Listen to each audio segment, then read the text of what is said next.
Kyle, come on in. All right, let's get it locked up nice and quiet for blocking, please. As soon as we set up the movie, people were like, "Did you get Sean, Norm, and Billy back?" I'm like, "Get them back? They never fucking left. These guys have been walking around their apartments in New York and shit, you know, wearing peacoats and lighting candles and praying to the gods that we can get this thing done." Steen, what's up, brother? Tell me, It's not like it was a negotiation. Troy called, said, "You want to do a second?" I'm like, "Dude, tell me when, man." You know, absolutely. As many Boondock fans as there are out there, I'm just as big of a Boondock fan, and I'm like in it. This is scene 81, guys. Where's the firm? Come on, over here. We're shooting right over here. They were never out of the groove. They showed up like they had never missed a beat. We are shooting 235, so... I can't have one of them on one side of the frame? Yeah, so it will be a tight two-shot. Yeah. That's why I requested a long paintbrush. But then you won't see him there at the bar. As soon as I started actually working the day, working with the actors, placing those cameras, it all just came back. I'd like to get coverage on him if we can, from a little bit over here and the rest right here. Troy's very definitive on his decisions, and so it was like nothing had changed and we were doing this yesterday. The interesting thing was that here we go, 10 years later. He hasn't lost it. He's still got it. At this point, when we say action, you're painting, you're pulling the fucking thing, go ahead, Romeo. These daggos are getting antsy. I'm getting fucking peppy and spickarooed out there, man. The kid's about to go poncho fucking me on them. I wrote the role for Cliff. In terms of writing the sequel, I knew I wanted him involved, and I knew that I saw that third saint character as a Hispanic guy who was like a puppy dog, wanted in the crew, you know, wanted to be patched into the Hell's Angels or something, you know? That was great, Matt, by the way. That was excellent. Good work. There's a lot of, you know, running and gunning type of shooting. So you kind of just have to be ready to just jump on whatever Troy throws your way. Go again right away. Do not cut. Go. Cliff, I need more of your line right between them. And action. Every time I talked to Cliff, he'd be like, "What you need, dog?" And I'd tell him, and we'd go back and forth, and then boom, I'd be looking at it 2 seconds later on film. You're basically gonna do things in between servicing them, okay? And he says, "Ma, salsa, nachos." You're actually gonna go grab 2 plates of nachos, shove it in front of these guys. He's got a very specific behavioral vision. I mean, down to cadence, down to, you know, the tonation, those kind of things. Which is pretty rare. I mean, some of your other great directors have done it as well. I mean, Fellini is a good example. Yes, Troy, I compared you to Fellini. This is a big action sequence here. We're running 3 cameras. The necessity to pick it up really in one shot is key here because we don't have a lot of time to reset and do it over and over. It's kind of our first big day as far as squibs go and guns and, you know, an action sequence. So we're gonna have a good time today. It's gonna be real fun. About 5 minutes away, so stay tuned. This is my double hit right here. Okay. All right? Yeah. Everybody's taking one in the chest. Boom, boom, double hit, 1, 2. That's fine. Right in the head, and then chest, chest, chest. However, these 2 guys are going to be turned slightly more this way because Romeo's killing them. Tap, tap. Row marker, Alpha Charlie, off speed. Out speed! Charlie speed! Ready, and action!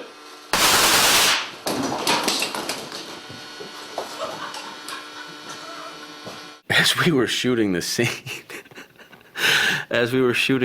he was not scheduled to go over in the cart.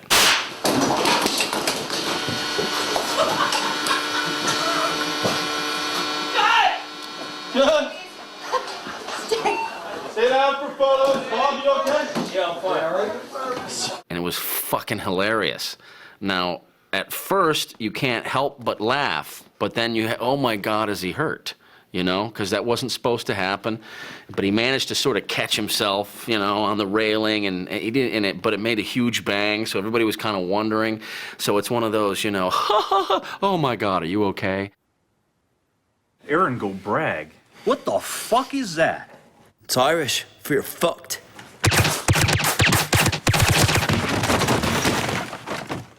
the Mexico, bitches!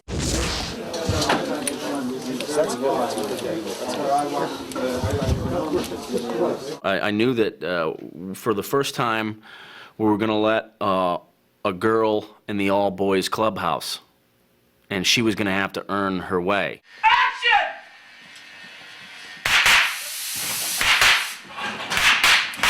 I didn't glad hand Julie. I wasn't, you know, trying to make the water nice for her.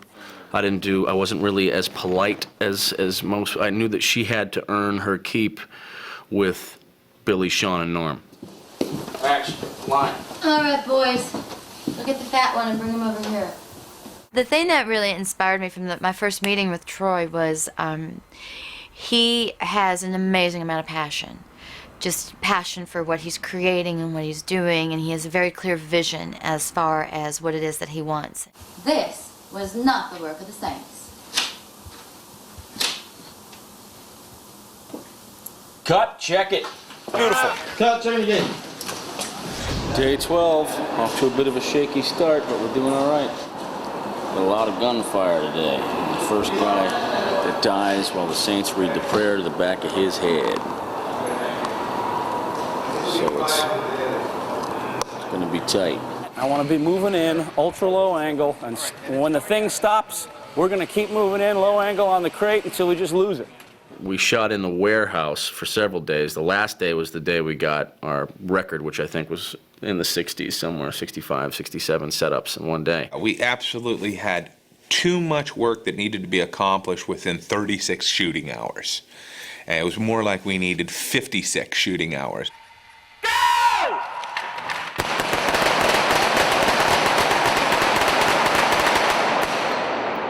Time out, fellas. Yeah. Norman's silencer broke off when he came up. Oh, really? Oh, that's why.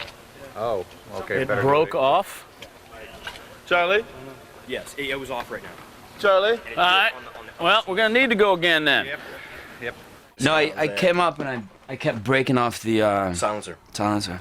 Yeah. Because I'd hit it on the buck like that. He's got a problem with spatial awareness, proximity issues, you know. Yeah. Forget it. Forget it. Fantasy sequence. We're doing it. Not dicking with fucking tattoos tonight. Let's go. You know, one thing that I like about Troy Duffy is he's no nonsense. I mean, Troy has a certain vernacular that can rub people the wrong way. For example, I mean, his direction's like, Flannery, look, what you're gonna do is you're gonna shoot them here, then you're gonna run off here, and you're gonna fucking come back here. Let's roll it. You know, a lot of people would be like, you know, a lot of actors would be like, oh my God, man, don't talk to me like that. You know, but you know, tell me what you want, man. Let's shoot it. Was B cam on the brothers? Then we need to tight around Romeo. Okay, you wanna do it as a pickup of Romeo, just swing it out. Yep. Okay. And action.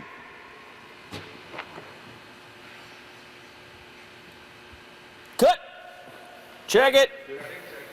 I remember CB and myself and Pierre, our first AD, were sitting there organizing that shoot day in terms of moving the production from this place to this place within the same gigantic warehouse. Did you guys see that shit? Yeah. I saw That thing's going down. It's gonna be sweet. Action!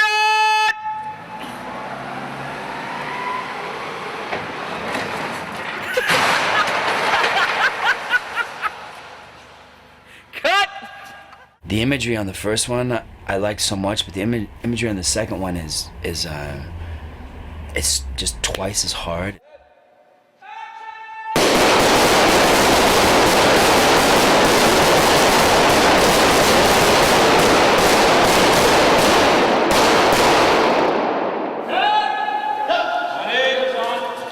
That was good. Yeah? Yeah, that was. Did you get my chink, motherfuckers? Did you guys hear me say Flannery's cool as balls? Yes. Right in the middle of it? We need another then. I think actually Norm said that. Action, Flannery's cool as balls! Then they go out and buy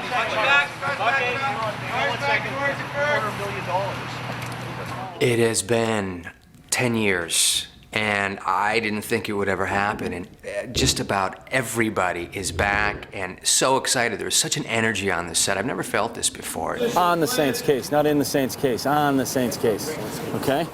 Do what you're doing, have some fun with it. We went off and sat down and worked and rehearsed by ourselves as well and worked through the script and came up with some ideas, took them back to Troy. He went, great, fantastic. No, that doesn't work right here, but it could work there. Take off your sunglasses with your left as usual, but take your free right hand and go like this with your, you know, give yourself a little mid-section grip. So he's very collaborative in that sense, but always maintaining he knows exactly what he wants. Troy's very diplomatic about these things, and if you have stuff you bring up, he's very clear. You know, you're definitely not left in the dark about what he's thinking. Yeah, what do you think about this? Nope, stand over there. Pierre! Pierre, I'm hearing reports from my actors that the background was significantly different on that take. This was. We did because you reset in the middle and it sort of screwed up our time. Well, let's do it again then. One more time from the top. Going again. I always have felt a special connection with those three. These are three guys who are not famous. And these are three guys that were starting out sort of when I was. We were all making our bones at the same time, you know? And then when they were going to take sort of the wheel in the sequel and have a much bigger presence and be much more part of the story, to me that's just one of those things where it's like high-fiving your buddy at a barbecue. We did it, brother. How did that little girl go to? 140 volunteers. Very nice. Troy, in my opinion, he made this less for himself, but for the fans. You might remember Cody? 10 years ago. No, this is George. I'm George. This is Cody. You're Cody? Yeah. How are you? This is Oscar. Oscar, nice to see you. Nice to meet you. Yeah, I remember your dad almost beat the shit out of the Steadicam guy once because he said something to you and he like grabbed you and pushed you away. And Kavanaugh was like, "What the fuck are you doing?" That was a very memorable day for me. I remember, you know, I think that the concern was we didn't have enough money for extras. I said, let's do some kind of shout out on a radio station. That turned into my assistant jamming a camera in my face and Sean and Norm's and everybody's helping out, calling the fans to battle. You want to be in the movie? Show up to Metropolitan United Church, 56 Queen Street, East Queen and Jarvis in Toronto. I've never been involved in a thing like this where the extras are fans. They've shown up from all over the bloody world. We're here with some Boondockians, and we're outside of a church, and we're meeting people and greeting people. Hey, can I do a little address to the peeps? Ladies and gentlemen, Mr. Troy Duffy. I just wanted to say thanks to all the Boondock fans that came out today. So, paid extras get to the fucking back. Boondock fans, I want you up front, all right? Yeah! He sees them as an extension of the family.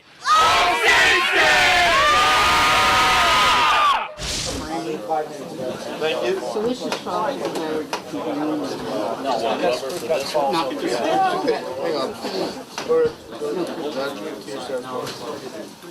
I knew from the beginning that Greenlee's character was the one that had to go because we loved him so much. Stand on your mark. Do your move. You had to lose somebody, just like we did in Boondock 1. There had to be a big loss, and this was definitely Marley. Bravo mark. Tell your speed. Speed on C. Speed on C. And set. 3, 2, 1, action! Yep. When he died on set that day, it was the same thing as what happened with Rocco dying in Boondock 1. There was people crying on the set. Psychomatic, I said! They just don't want to see it. They're watching it. And not only that, these people on the set love the actor. Bob was just a funny guy. Well, this be a lesson to you. Never attempt open-ass dentistry. It needs more time. I had a problem with my back molar. I brought it to Mr. Connolly, and he said he would resolve it. This is what happened. Don't try this at home. To me, it's not a three-way powerful scene. To me, it's a wicked scene for him to reprimand us on how dare we take his macho away. That's what it does to me. When we did Rocco's entire dream sequence, we were writing that on the day. I had Rocco and the brothers. We were all writing that together. Literally, I mean, Troy and the two actors were at the rink, you know, in like the locker room, doing this, like, and it's like, okay, we're about to shoot it. On one hand, you guys are saying it's all about Rocco, but really the only dialogue you're giving is for Rocco. He understands personalities, and he's such a nice guy, and he's such a giving director. I mean, at the end of the day, he does have to deliver you a message, so he's the one that's going to be doing most of the talking. Maybe there's a way to lead into that. But there's no statement from him, and there's acceptance on our part. What happened was Sean identified a problem. He said, the brothers aren't saying enough shit in here. This is supposed to be a celebration of all three of us. If I can end it with understood, we're at peace, and a handshake. Because right now the way it's written to me, it does. It comes off across as, I called you here to tell you that you're being infants. I'm macho, I'm a man, and, you know, that's the way it reads to me.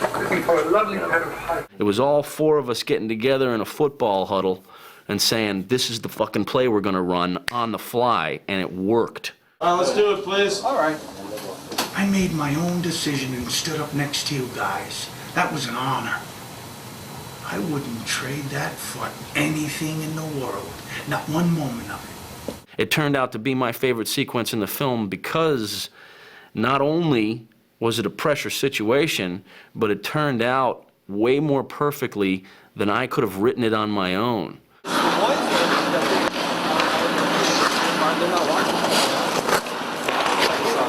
do not cry. There you go. Men do not pout. Men jack you in the fucking mouth and say... Working on a helmet adjustment here, taking the visor off so you can see my sour puss.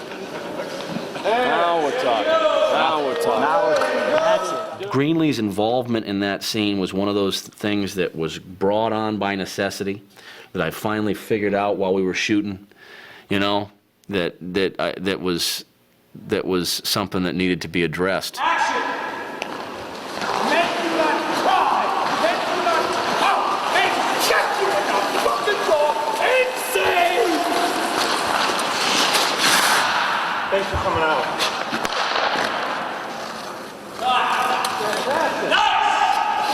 That fucking felt good. That was his last line, and it also seemed fitting for the end of his character. Thanks for coming out. That's exactly what he did. And he's also, it's like a double entendre there, too, because he's looking at the audience when he's saying it. It's almost like he's saying, Boondock fans, thanks for coming. There's so many different ways you can interpret that line. Thanks for coming out. You're really doing a rhythm thing with that. And hard men doing hard shit. And that gives me a hard on. Okay. All right, this is military shit, what you're doing here. Military shit, okay? Brothers on their marks, let's do this. It ended up, in my opinion, becoming sort of a manifesto, emphasis on man. 1, 2, 3, action! Hell no, hard men. Doing hard shit! Giving me a hard on, and that gives me, what is it? And that gives me a hard on, for Christ's sakes! All right, and that, all right. All right, let's go, Murph. Action! If you could think of every roughneck working on an oil rig, factory worker working in, you know, if you can think of just blue-collar men in the United States that are never the heroes. They bring home the bacon for their family every day. They work their asses off. They drink a cold beer at the end of the day. This is what they've wanted to say forever, but nobody's ever represented them in film like that. And action! And that gives me a hard on. But not in the game. Cut, check it. Get that rig off. Step to the gate. This area, please. Beautiful, Rock, beautiful. Dude, what about Burt Reynolds? You want to see Bean? What talent is on? Well, Elliot Gould? Yes. See if you can find out the name of the actor who played the king on in Braveheart, Edward the Longshanks. The whole story was going to wrap up in a discussion of two guys sitting down in chairs across from each other, just like you and I are right now. By the time we get to the Roman, we are fueled with righteous anger at this guy. He is an evil bastard. But then when he sits down and talks to Billy, I wanted that one moment in time where he's so logical and it's so disturbing that he almost wins the audience over. That was a difficult thing, and I knew I needed an extremely skilled actor to pull that off. You guys think of him yet? Who? Elliot Gould? Yeah, we're already checking his availability. But CB is one of those guys that just never gave up. I remember the day he said, we're hiring somebody for this role today. That was the day we went and shot downtown in Toronto. He showed up on my doorstep at like 6 in the morning. You're gonna do this, aren't you? Yeah, we're gonna find We're ready to go on this Roman thing. You got exactly, what, 3 days to get his ass here. We don't even have anybody yet. That's right. But CB's all fired up, and you watch what fucking happens now.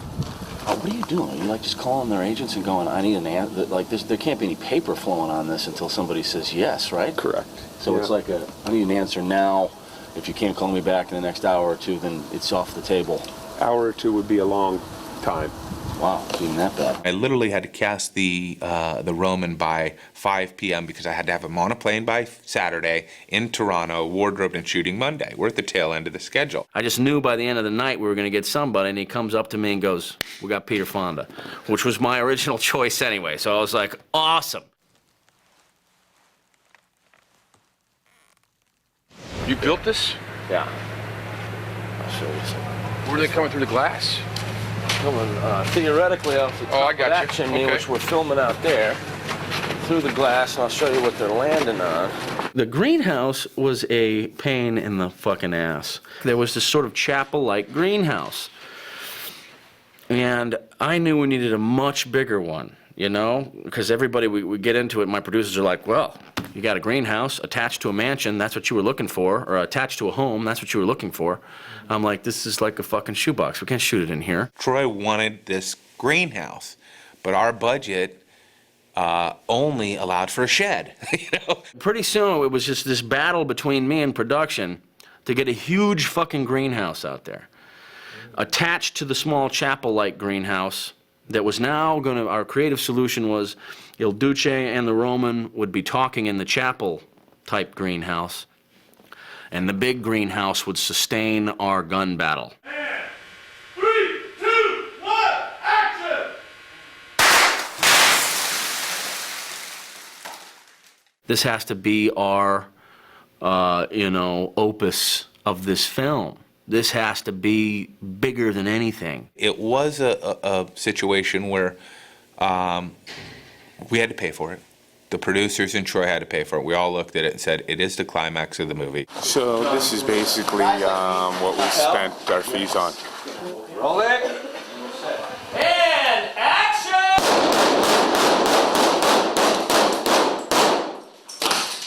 Once again, this is looking great, guys, when the guns are opposing camera, and sometimes closer together. That move you did off the top where you start like this and then bring them back, when you are moving against the camera across the frame and shooting like that, that's fucking gold. Give me more of that. Guns up! And roll camera. Rolling. Action!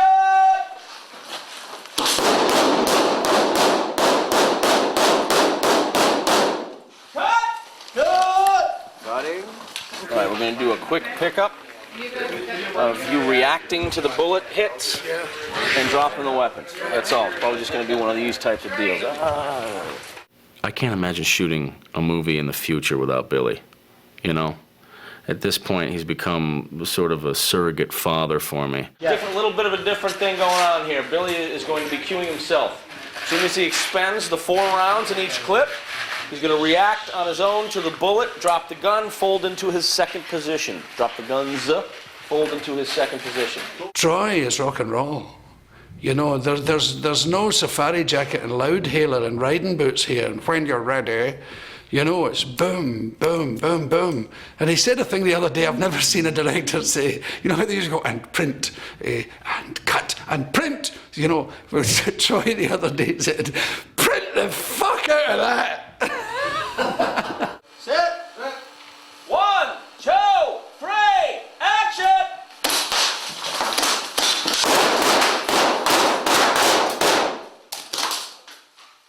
That was terrific. Thank you. Check it. Boondock fans, we never forgot you, and this is my repayment to you for doing all that you've done. Boondock fans not only made the first film successful, in doing that, they helped make the second film. You've put food in my mouth and clothes on my back for the last 10 years, and Boondock 2 is my repayment to you for doing that. This is your movie.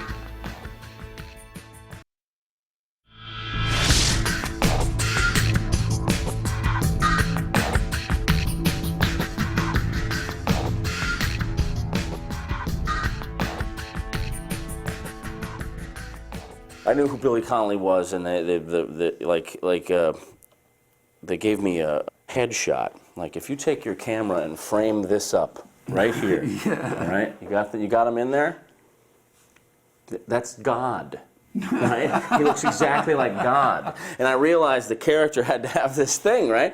So I met with him, and I was really trying to sell him on it. I brought this, remember I had like a Trapper Keeper fucking notebook with artist drawings in it and all the little bits of the script. That's right. I'm like, oh, it's great, you've done all this preparation. I'm giving him this big pitch, and he's like, well, yeah, we're doing this, right? And I was like, he had kind of assumed, yeah, we're doing it, and I had assumed like I had to convince him.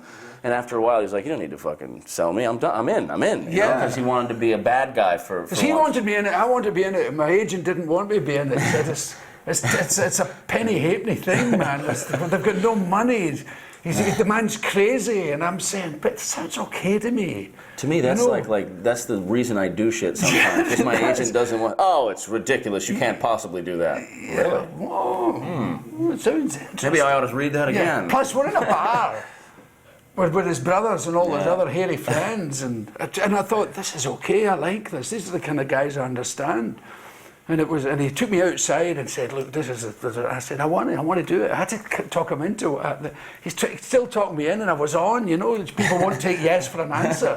And then a Scottish guy comes up to him, and it got so Scottish, it's that kind of Scottish where you can't get in. It feels like a foreign language. Yeah. I didn't know what the fuck you guys were talking about. I didn't know what. And this guy comes up, and him and Billy are hugging, and his wife's there, and Billy's hugging the wife, and everybody's going. And I'm like, wow, that's kind of weird. What are the chances of that? You meeting somebody you know in Los Angeles right when we come out the bar, and he goes, oh, I didn't know him.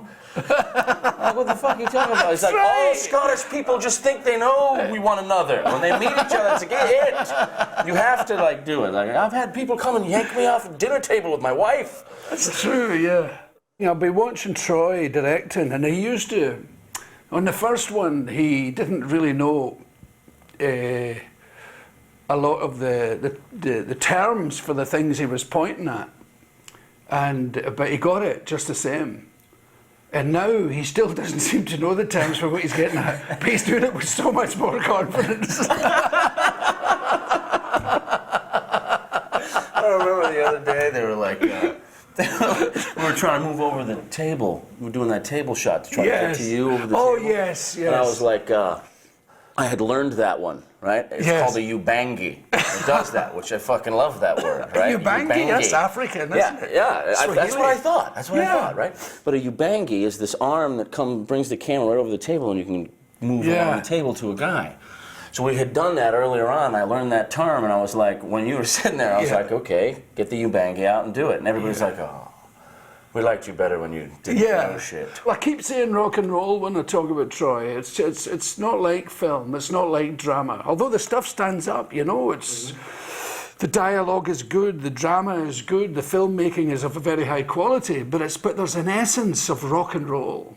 Sometimes in film there's an essence of college. You get the feeling everybody's been to college and they've passed a lot of exams, and it's all tra-la-la. But this, it's rock and roll, it's bang, bang, and the audience understand it. That's why they took to it. So a certain type of person took to it. I don't know if you remember hearing rock and roll for the first time, and the first thing that dawns on you is, this is for me, this isn't for my parents. This is mine. Well, this is the film version of that. For me, it's the film, and I recognize it when I see it. There's a funk involved in it that appeals to me. We just added something that had no words in it to the end of the scene, and I think it's going to be a hilarious moment. There just happened to be a bottle of whiskey in the Irish farmhouse we were shooting in it. I said, what the hell, put it next to Dad. And there's Billy, and I'm realizing that most of his shots are with this bottle of whiskey, and there's a moment where his own brother turns to him and is like, what are we going to do? And me and Billy worked out this thing where he just looks at his brother, grabs the whiskey, and starts pouring, right? Which was not in the script. No, it wasn't. And there were no words, you know, added there. It was just a nice little thing. And by the time it plays out in the script, it's going to be that, almost like a perfect little picture of Irish culture, you know? They pay just enough attention to their own Catholic guilt and all that stuff and the religion, but when they're really faced with problems, the first thing they do is Pam. Drink, and then we'll talk about this and settle it. And they always start out with, well, we're going to have a drink so that we can settle this.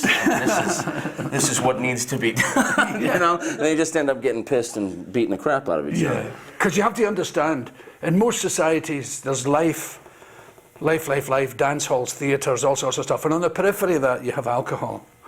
Well, in Scottish and Irish life, there is alcohol. On the periphery of that, you have life. And there's a lot of one takes, you know, which is such a delight, because there's nothing worse than doing 19 takes and then finding that they printed the first one. You know what I mean? Because then you get like, what are you, fucking with me? Yeah. Are you fucking with me? Yeah, because it's like because as you do more and more takes, inevitably the strength or the essence gets diluted as you go along. Sometimes, very rarely, it'll get better. Maybe between you come up with something that wasn't there before. But normally, one of you will be deeply disappointed as it goes along. But there's an essence in the first one. There's a life in the first one that comedians really understand and rock people understand.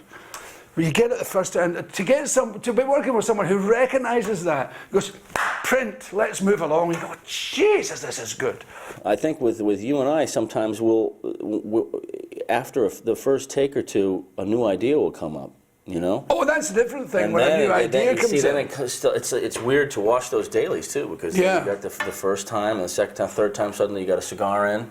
Yeah. And I remember the moth shot? Oh, yes. He didn't even see it. He's sitting there doing and he's having his best take. And at this moment, a moth comes in and starts flying around his beard and then exits frame. And you're going to love the line the moth came in on. It's during that time where you're like, there's about 1,000 easier ways to kill somebody, trust me. Yes. Right?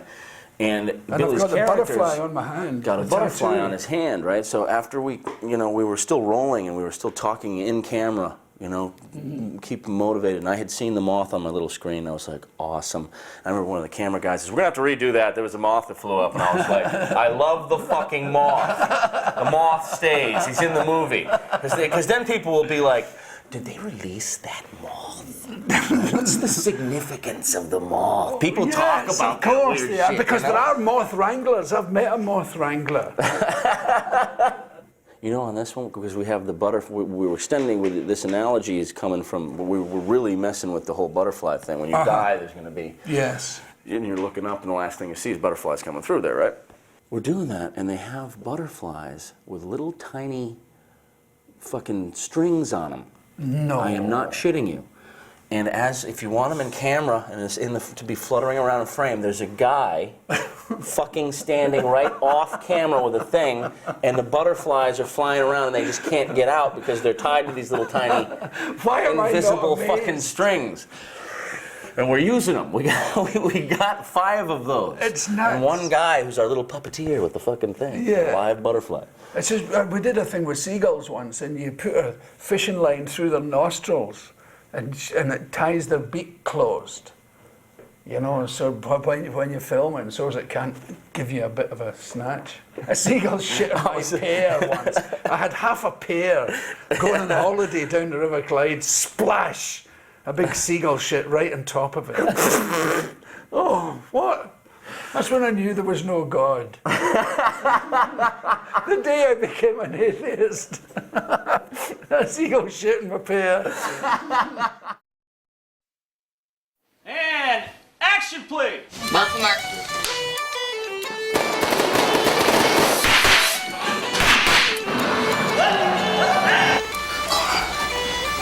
I'm gonna blow this motherfucker's brains out! feels good to be reunited. It started off as this sort of weird deja vu feeling. And I think like the first week we were all just sort of staring at each other, but after that it just kind of clicks in. I don't know, it feels like only yesterday. It feels like only yesterday. Go! I got nothing. That's funny to hold. I play Connor McManus. My fraternal twin brother is Murphy McManus. Connor's sort of the, he's the older brother. He's the one that plans things out. I'm the more level-headed one, if there is one. He's kind of the fly-off-the-handle crazy one. Murphy's sort of the off-the-hook one, like the first one to throw a punch, the first one to catch something on fire, the wise ass, the jokester. Norman and I work together a lot like we play together. You know, we're polar opposites. He's very funny. He does lots of his accents and stuff, and they're funny. And I basically have no sense of humor whatsoever. Well, I've seen all the camera. That makes us get along really well. I mean, some of my best friends are completely different than who I am. You know, I mean, he's a very kindred soul. I don't think there's a bad bone in his body. I think he's a wonderful human being. Boys, put them down. Throw them over. Throw them over! On my trigger finger is Veritas. And I'll let everybody do a little research. It's painfully obvious what it means. And my brother, he's a righty, and it says equitas. Equitas, it means justice. Sean's means truth. And just like the two brothers, Sean is more of like the truth, and I'm more of like the justice. This is a cross that both the brothers have. I have a Celtic cross here, and I have the old protectorate on my neck. New for this, we undergo some new tattoos that are on our backs. When the second one came up, it was funny, my agent said, I don't think they've got the money, Billy. Billy, how are you? Are you ready? Can you believe it? I cannot believe it. We're getting gold every day. I'm going to show you a bunch of fun stuff, too. He said, just treat it lightly, be nice to Troy, because it's not going to happen. It's going to crash and burn. Hey, everybody, this is Billy Connolly, the genius. How are you, man? You remember Bob? Yeah, you too, buddy. You look... Everybody's back and all glad to see each other. How are you, man? David, and this is Brian. Nice to see you. There's something very wholesome about it. There's something right about it. There's something us against the big guy. Guns on 3, 1, 2, 3. I like my guy. He's got tunnel vision. He knows exactly what he wants, and he's going to get it. He's terrifying. Son, Daddy's working. There's two roles. There's Eunice and Romeo that are breakout roles. He's listening to them, and they're at the wall. I wanted to be in BD1. Wasn't really a role that I fit into. And then damn Bob Marley got the role I could have read for. Oh, this is so fucking cool, man. I'm from Boston, and I love you guys. Shit, everybody loves you guys. Maybe I can get on this thing. Roman's from being down. He's been a fan of the Saints. He's read about the Saints. He's followed the Saints. He admires the Saints. He wants to be a saint. When Rocco died, there's a void left there. The void may be spherical in shape, and Romeo may be a square, but his presence makes up that little black hole. Never fight a Mexican, Pierre. Pound for pound. Toughest motherfuckers on earth. I've been fighting martial arts since I was 15. I've done quite a few boxing movies already, too. Ooh, found the loophole, bitch. Ideally, you'd like to get a lot of prep time, and, we had about, however long it took to light it. But, we had some time, 15 minutes or something. It's good. Let's start with the venue first. I play Eunice Bloom, and Eunice is an FBI agent. She is a protege of Smeckers from the previous film, and she's extremely intelligent. Our perpetrators are devout. They would never commit such an act on sacred ground. And extremely sassy. Wicked. When I first read it, I I was like, who do I have to kill to play this part? And I pretty much killed every actress in Hollywood. And there are no more actresses left because everyone wanted this role. With all due respect, detective, this matter falls under whatever jurisdiction I fucking say it does. Troy says to me, he goes, you know, I want you to be checking her out, and I'm like, okay, well, I'm a guy. That's not gonna be difficult. I'll just like go, Detective Greenlee, you're the victim. David. You can call me David. She's a presence.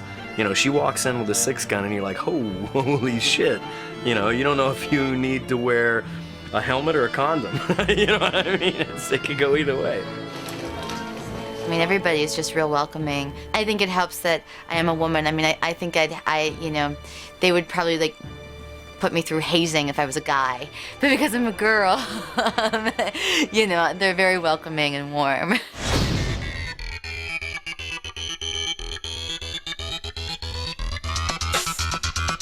The two brothers, though, are really, I mean, I'm going to use improper grammar, but they're more badasser. Badassness. The whole thing is just badness of ass.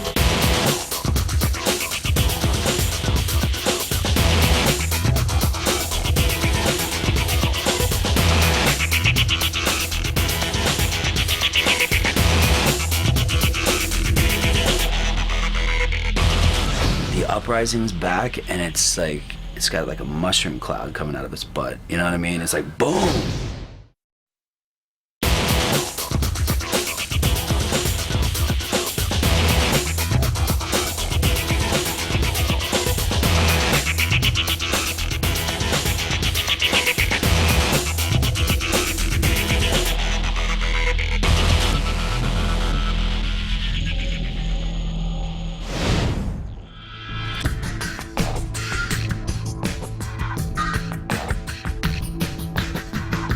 So here we are in the armory for Boondock Saints, and I'm going to show you all the guns for all the cast members, starting with, from the first movie, Connor and Murphy. There's the Telltale Beretta 92F with the suppressor. That's what they used in the first movie, and they're carrying it through into this movie. And our director, Troy Duffy, has decided to come up with a new design, which is the Desert Eagle. Each of them have two. So you have two Desert Eagles pointing your way. The Desert Eagle is very heavy to start with, and then we manufacture this piece for the front, so it's extremely heavy.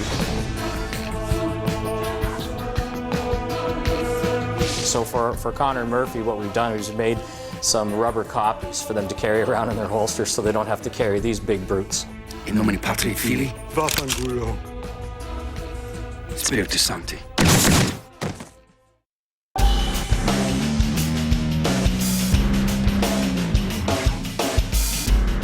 So the firearm next is Troy Duffy's little favorite. He called it the cheesy gun. This was built specifically for our character Romeo. Let's see. Troy said that he wanted the gun to look cheesy, and I do believe we hit the mark. Please make me look gay. You look like you might have seen one up close. The art department and Troy came up with the name El Jefe and the Mexican flag on the grips and the gold-plated silencer. Ding dong, motherfucker! Ding dong!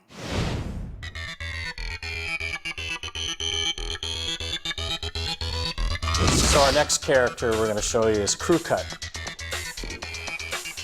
our little nemesis of hitman that's trying to kill our boys. And the weapons that Troy chose for him was a matched pair of the SIG 226.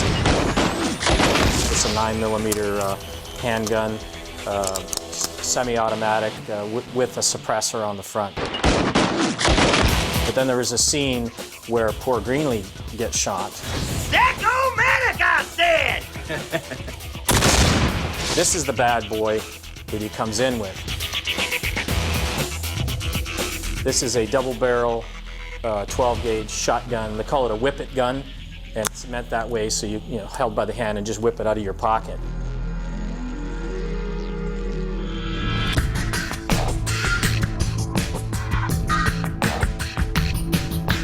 So what we have now is our Il Duce, or Papa M's collection. In the first part of the picture we have his flashback into the 1950s where he's making his first vest to go assassinate the bad guys.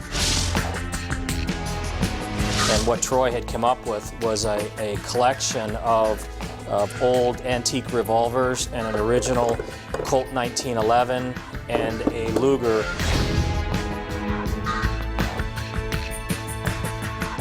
Troy wanted to have a different look that would signify what we saw in the first movie, so that Papa is crossing himself every time he's pulling the guns out. The first firearm we see him with when he shoots crew cut in the hand is this Walther P99.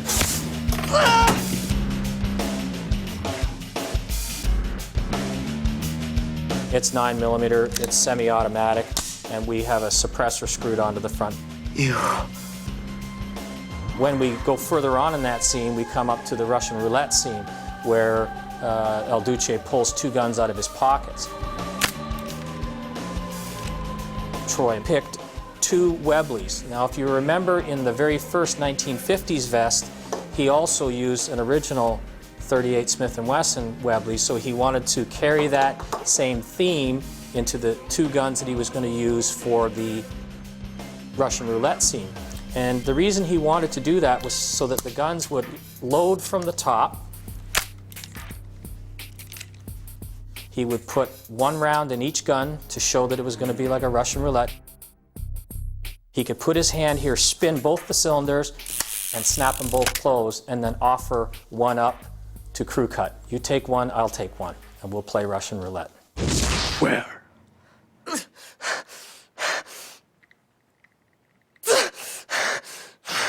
Where is he? So what we're going to show you now is the Il Duce guns from the first movie of his original black vest, and he has it again in this particular picture. We have the two handguns that are up by his collars. One is the Glock 26, and one is the Para Ordnance Night Tac. Now the second two are the Smith & Wesson 686 357 Magnum revolver and the Model 629 44 Magnum revolver.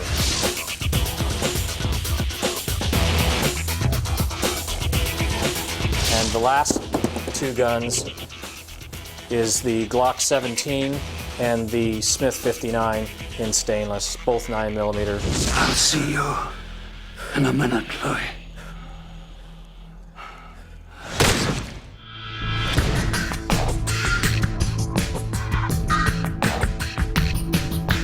So we're saving the best looking till the end, our Eunice Bloom character's guns.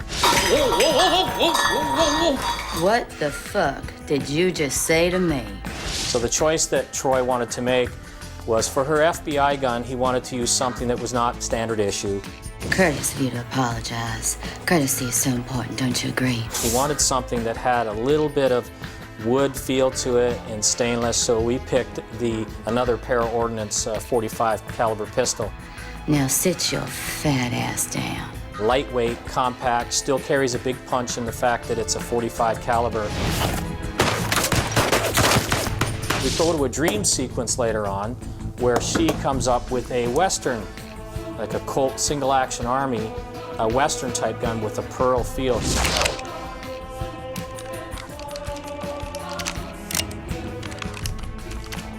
These were the choices that Troy made for Eunice, a 45 and a 45 Colt.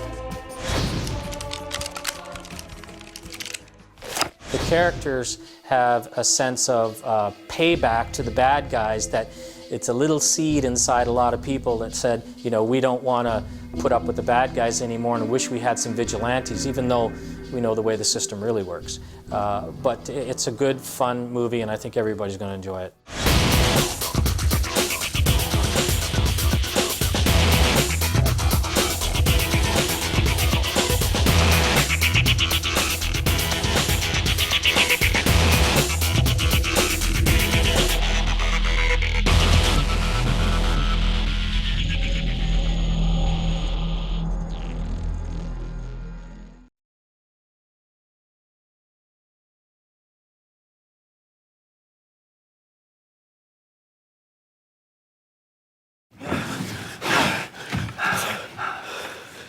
I'll see you in a minute, Louis.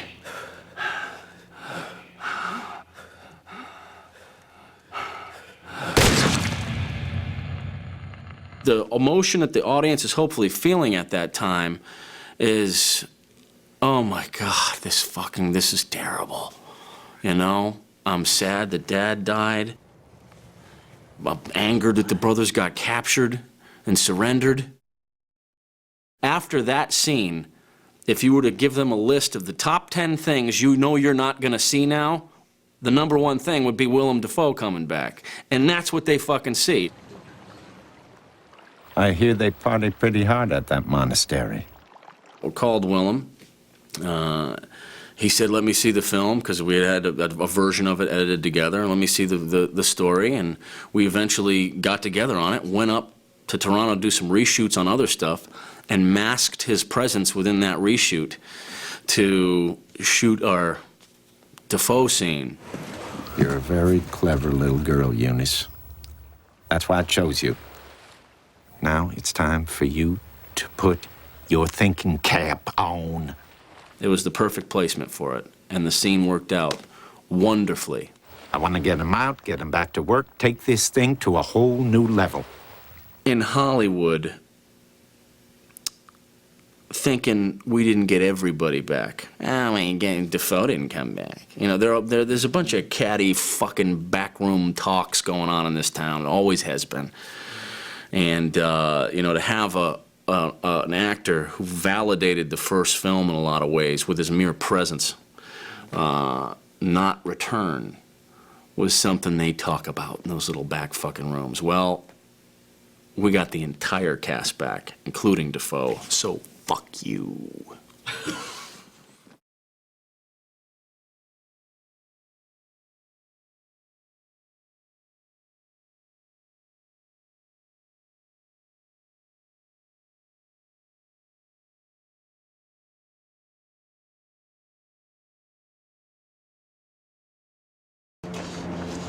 Get the fuck out of the way.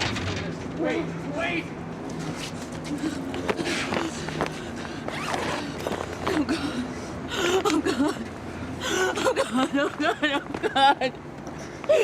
Oh God. Oh God. Oh God.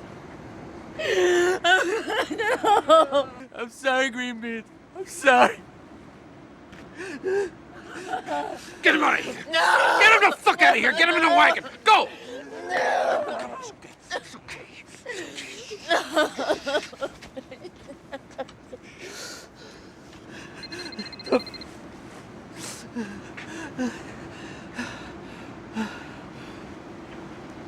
Yeah.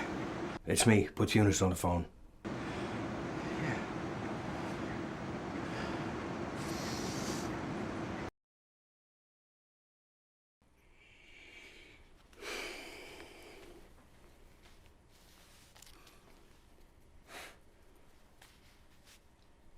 Nope.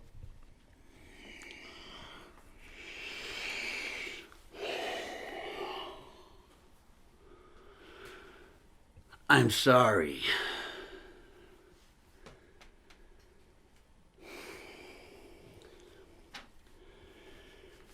Lo siento, tío.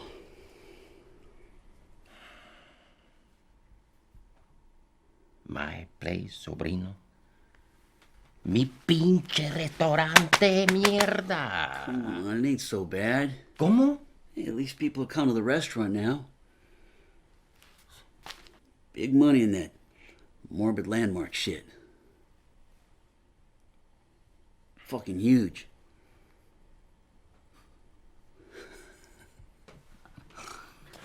Come on. Don't leave me hanging, tío. Cabrón. White power, all right. Yeah. White power, my ass. Ah, easy, tío. You're fucking up my hair. Oh. Damn.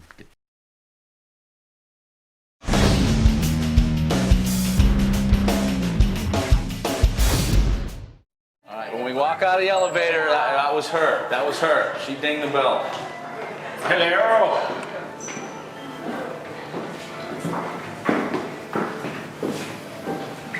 Here we are with Troy Duffy, Billy Connolly, What's this? The reduction factor and myself at Comic-Con to announce what? Boondock 2. Biatch. All Saints Day. Yes, I was that saint you fool. Hi, I love you. And I dig it too. Enjoy. Love you, dog. Did you have a good day today so far? Yeah, man. It's a little hectic. It's always good when me and Billy sit down. It's just like hilarious. It's a lot easier. This lovely is not I don't have to think of things. I usually find myself thinking when Billy's around and lose my mind entirely. Sometimes it's best not to think, just do it. Yeah. Well, here we are at Kamikaze in San Diego. Excellent. Forward, forward. Don't give a damn. Bugger So we them need all. to head backstage, right? To Oh the dock. my God, there's a to camera dock in here. area Billy, 1. quick, say something funny. Hello, camera. I'm a showbiz personality of some standing in the community. Dude, check this cat out. What are those silver arms he's got? Look at that fucker in the green. Oh my God. What is he about? Look at that. He's that octopus guy from Spider-Man. Yeah. Oh, is he Doc Ock. There's fucking Anakin Skywalker. I love the fact that these cats go and they make costumes at Home Depot. Yep. Duct tape, PVC pipe, metal straps and shit. That is fandom at its finest, my friend. Fucking love There's some fairies. So first time at Comic-Con, what do you think? This is some crazy shit, man. I haven't seen it yet.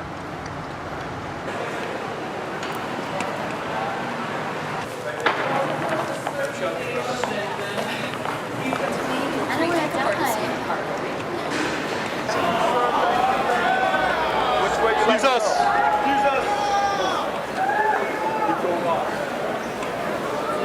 Excellent. Right, ladies. Those people.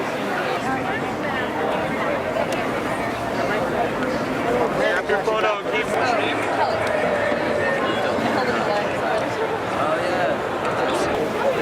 This is what it feels like to be at Comic-Con. Billy Conley. The rest of the valued cast. Look at this sea of humanity. Oh my God. Another camera guy. Woo-hoo. I never thought this movie was getting made. I've heard Took a long time. Took a long time. I'm so excited. Well, I knew I had to get the right amount of money so I could make it good. Well, I Like Boondock 1, 2 is going to blow you out of your chair. I can't wait, man. Thanks again. There you go. Hi, this is Genevieve. Every vlog, everything, I'm just so ready for this movie. I ain't letting you down. Hey. After 10 years of waiting, what kind of an asshole would I be? It's no cure for you if you come twice. That's an addiction. What's up? Oh, hold on. Oh my goodness, the bus girls.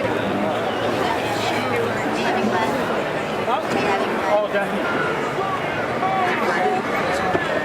Frank, yes. What's your brother's name? Billy. Thank you. It's all like smudging, like I'm shape on these things. I'm like, I can't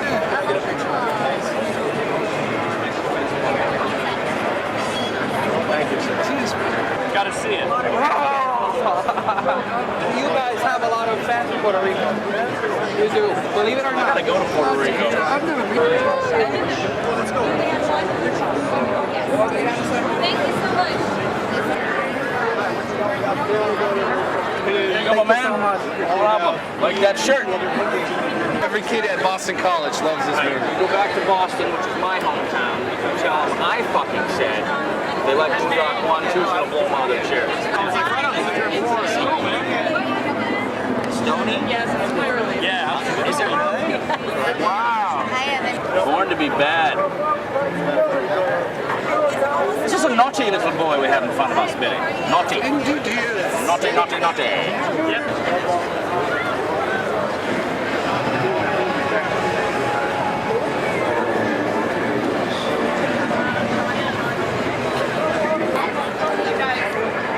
It's like the most exciting thing ever right now. I'm gonna cry. Oh, you guys are so amazing. I love you. I love you. I wish you guys could read my paper like it was all about the original Boondock Saints. Like, you guys got me through college, so thank you. Screw this. I'm actually going to do this piece of My name is Chris Carl. I'm from IGN.com. I'm here to welcome you all to Comic-Con, and more importantly, to this panel that's introducing the Boondock Saints 2, All Saints Day.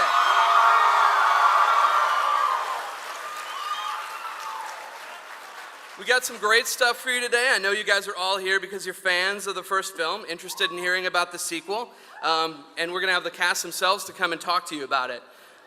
Obviously, the Boondock Saints has achieved a cult following since its release in 1999, a fan following that continues to grow, as evidenced by this room. Today, we're here to introduce the sequel, basically, and share what's next for the McManus brothers. Hold on to your questions, because at the end we're going to have 20 minutes for you guys all to ask questions. So save them, and we'll get to as many as we can at the end. To kick our panel off, I'd like to introduce somebody, the creative mind behind the film. There's arguably no writer or director that is more authentically identified to a franchise than Troy Duffy. And here he is.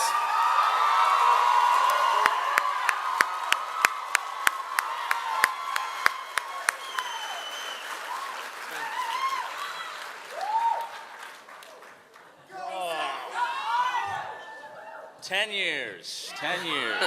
How's everybody doing?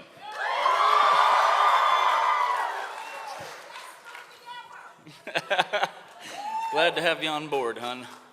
Sweet, so we've got some other guests. You want to bring them out?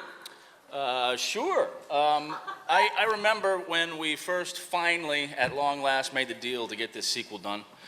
And the first question on everybody's mind was, did you get Sean, Norm, and Billy back? Fact of the matter is, Sean, Norm, and Billy were calling me up every month going, when the hell are we moving on this thing? So they never left. Allow me to introduce you to the spine and beating heart of Boondock Saints, the McManus father and sons, Billy Connolly, Sean Patrick Flannery, and Norman Reedus.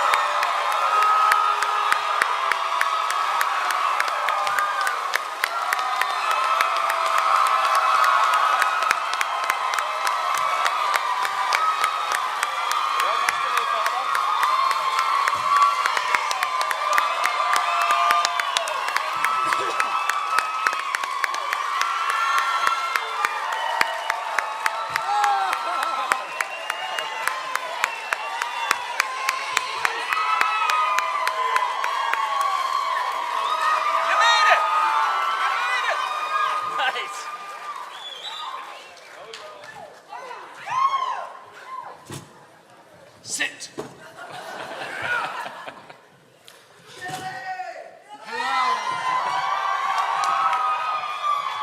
He wasn't kidding, you know. We'd never left. As a matter of fact, I was in Los Angeles in a taxi, and the guy told me I had lost his number, and the guy told me he knew his number. And gave it to me, and I called him, and I said, shouldn't you be harassing me to work for fuck all? And it happened. I remember Billy said he lost more change running to catch a bus than we paid him to do Boondock 1. I've thrown more at a dog when I couldn't find a stone. So I bet everybody's curious to know a little bit about this movie. Troy, what can fans expect out of All Saints Day? Okay, well, they can expect everything they loved about the first one, except more of it.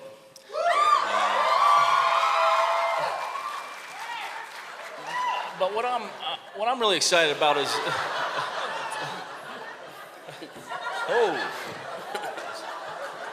Hey, we're more blown away by this than you guys are, man.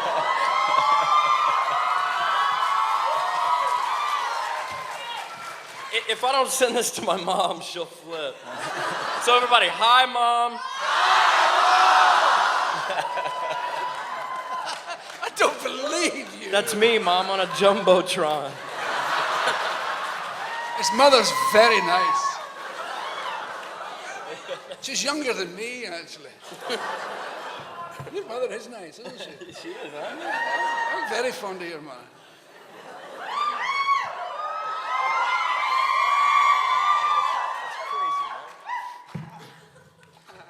Where the hell were we?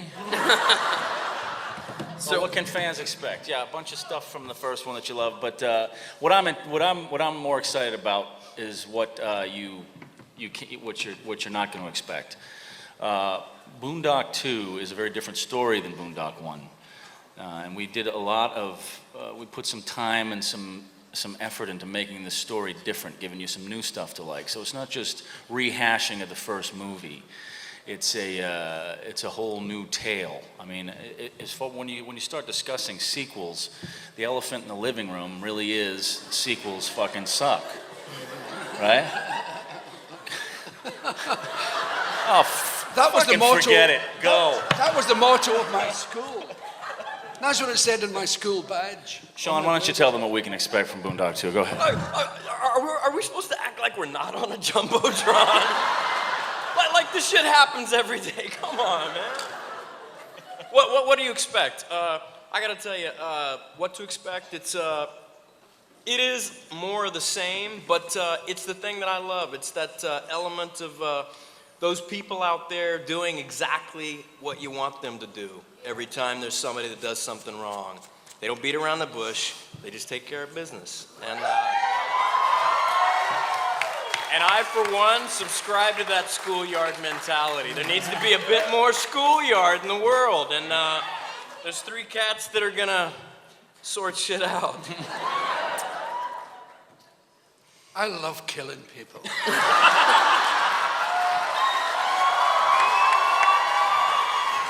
We learn from the best. Have you any idea how cool that vest feels when you put it on? Apart from trying to stand vertically with 6 guns clinging to my chest, I get to kill everybody I don't like. Can you imagine how cool that feels, going to work in the morning to kill people you don't like? I actually remember. Brilliant. You should come along when we're doing it. As a matter of fact, we had some people, didn't we? Some fans were in it. Yeah. We had a whole. We had fans. We've got fans in the movie. We've got some of you guys actually in the movie up in Toronto, tattooed guys. Oh yeah. We actually invited a bunch of people up to be extras. Just put out a little shout out, and about 200 fans showed up, and we put them in a church and put them right in the movie. It was brilliant. Yeah. And some of them were driven from Minnesota, flown in from LA. Like at the drop of a hat. It's peculiar. It's peculiarly different, Boondock, from anything I've ever done, and I think from anything that most people have ever done, because actually you are who made it successful. A lot of movies like come out and the studio gets behind it and a lot of money goes in and advertising and say, well, that didn't happen to us. They were kind of hoping it would disappear for reasons best known to themselves. And you guys got it, and you made it successful, which makes it the most extraordinary thing to do. It was a fan-driven movie. You actually also, I'm sure you don't really know this, but you actually put a gun to the studio's head and forced them to do this sequel.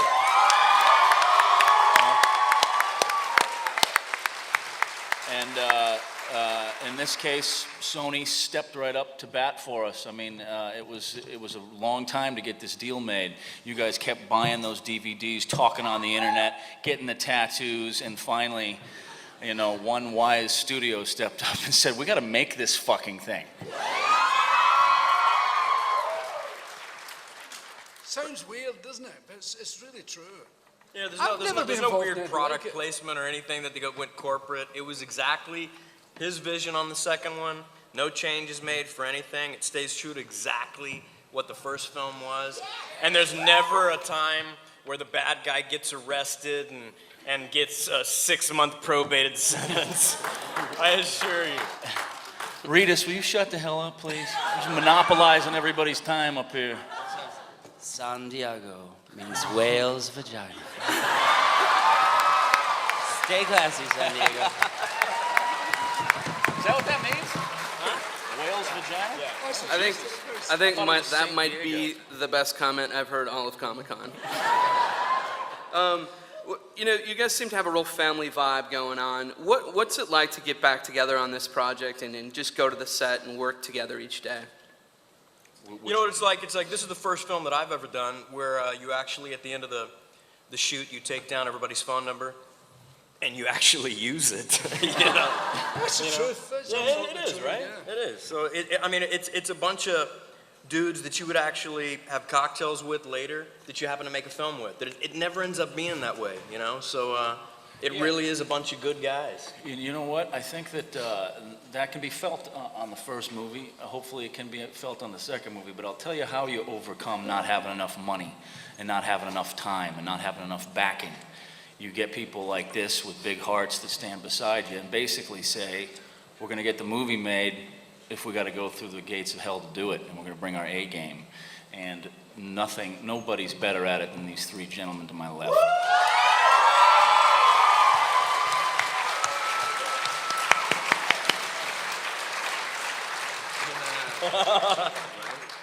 Okay, like I was talking about earlier, we try to throw some curveballs at you here and make a new story on top of giving you what you like from the first one. My two biggest curveballs are, please welcome the beautiful Julie Benz.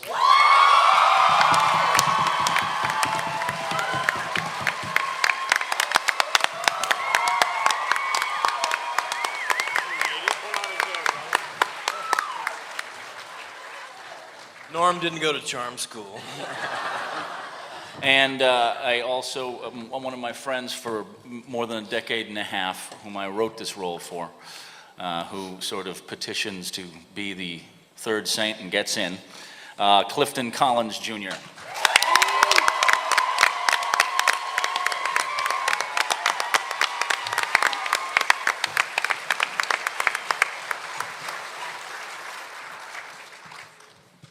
Hey, Clifton.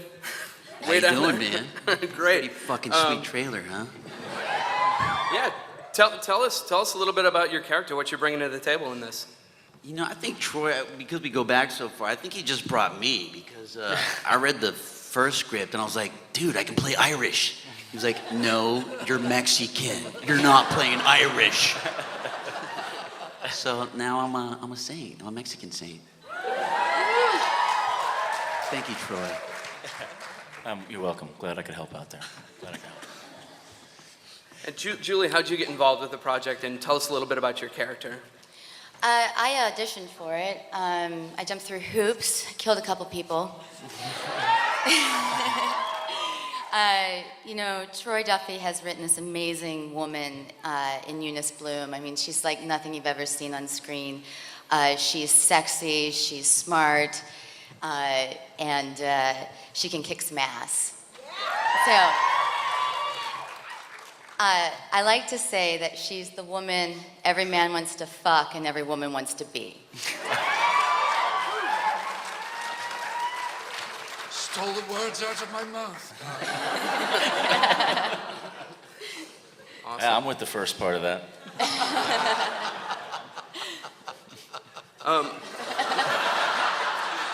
Like I'm both parts. Is that it?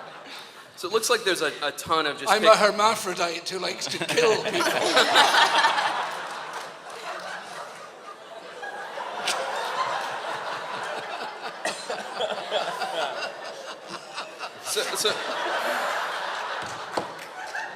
Yeah, that's the don't blow Act 3 for us, Billy. That's the big freaking reveal on Boondock 2. He's a chick. He comes out and it's like, Daddy's working.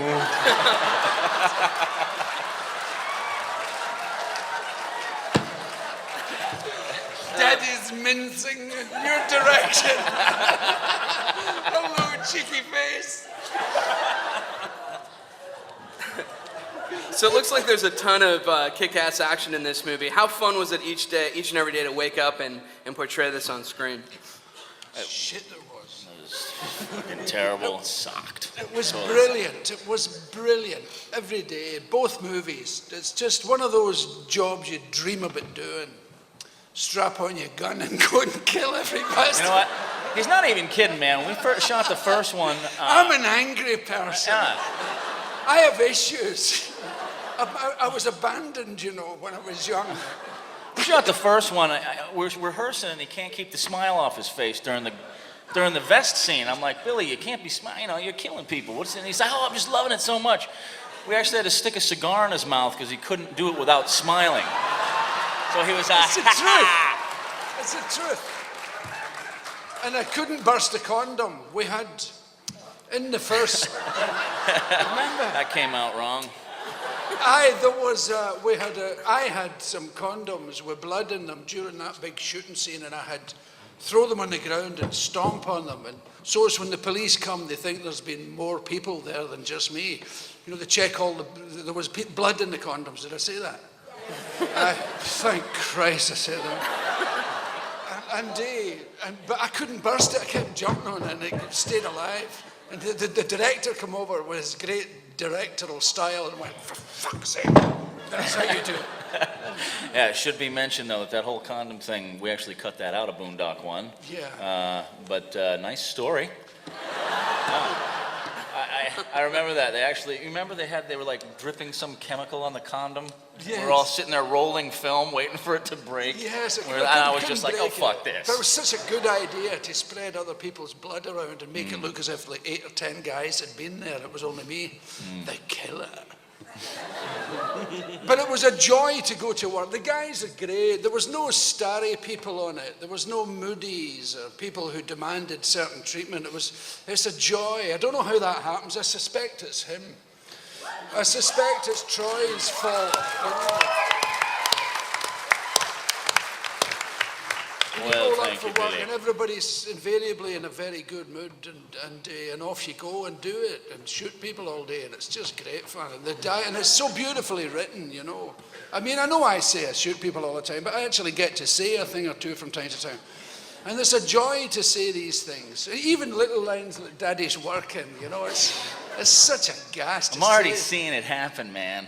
The stupid little lines in Boondock 1, everybody just, you know, memorized those things, and we always thought they were throwaway things. You do that. I can already see Daddy's working happening in this crowd.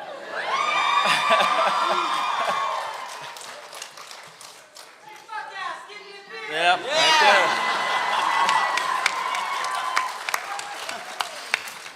Daddy's working's going to be embroidered in my underwear anyway. I thought that's where they got it from.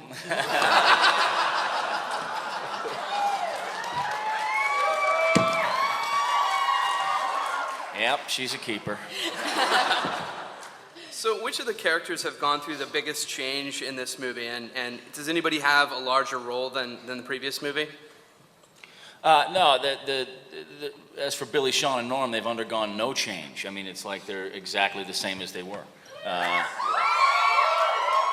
And that's the way that you know, they should have stayed, as far as I'm concerned, and writing it. You don't change those guys. But in terms of our new characters, with Cliff playing Romeo and Julie playing Eunice, yes, there's new arcs and new additions to the story. So they're joining this story, makes everything change and work and feel different. One of the other aspects that should also be mentioned that I'm really excited about is after we were done filming Boondock 1 and you guys started watching it, there were so many people that were interested in the history of Il Duce's character. How did he become the way he was? How was he a killer? How come he didn't know he had sons? What the hell's going on here? So we have endeavored to answer some of those questions because there are period piece flashbacks to 1950s New York to explain his history as a killer and how he became.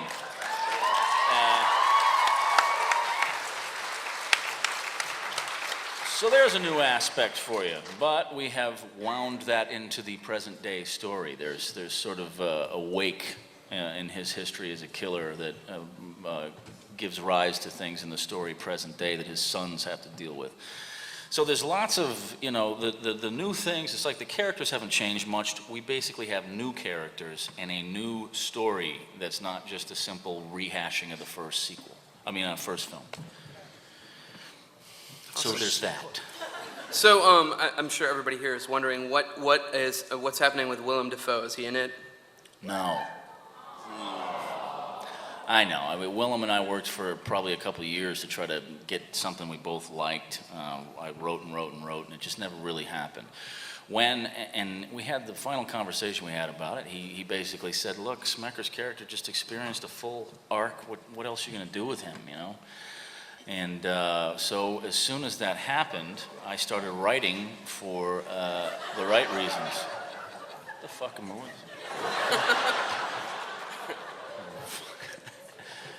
Anyway, as soon as that was off the table, it was almost like the code to the script got cracked.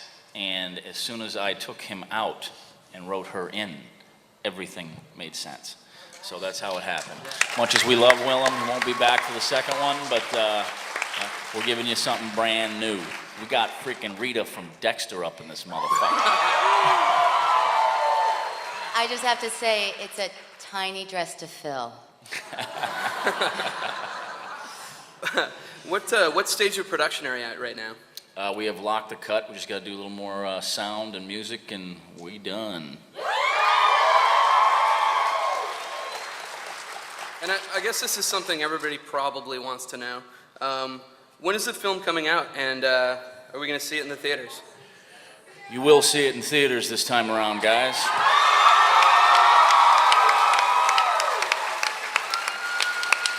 And what I'm being told is you could see it as soon as All Saints Day, November 1. But that may change, but that's what we've got now for our present date. Sweet. All right, so I want everybody's favorite anecdote from the set. What's one thing that really stood out about the production of this movie, starting with Clifton? Oh, wow. First, something that stood out, just more gunplay. You smell that gunpowder. More of the same stuff, man. Just triple it. I think he means like a story, like, yeah, like when a we story were shooting from some the film. funny thing, like an anecdote. I got caught up in the action. You know, I think I kind of speak for the fans. I just want to be a saint, man. You know, and it doesn't matter if you're not Irish. Well done. It's proof that anybody can be a saint. I mean, you got to earn it, which I earn it, and I've earned it being Troy's friend for 12 years. Hey, I owed you one, pal, for that. Yeah, Julie, what was it like mixing it up with the boys? Well, coming into such a tight-knit group was a bit overwhelming, and I still don't get all their inside jokes. I still feel a little bit like an outsider. I think I need another 12 years hanging out with them before I can fully catch on to everything. But you know, for me, it was just such a great experience to come in and play a character that's just as tough and as smart and as sexy as these guys. You know, I mean, it's you know, so many women in film, you know, characters in film are you know, you're either the damsel in distress or you're the love interest, or you know, you're just the wife or the girlfriend, or you're, you know, crying all the time. So it was really amazing to come in and be a badass. Not enough rules of women being badasses in films these days anyway, so I think that, I mean, a lot of the fan base is kind of taken aback by the fact that Boondock Saints has a female lead. And I understand that's a bit of a curveball, but as far as I'm concerned, there's not enough of it today in film.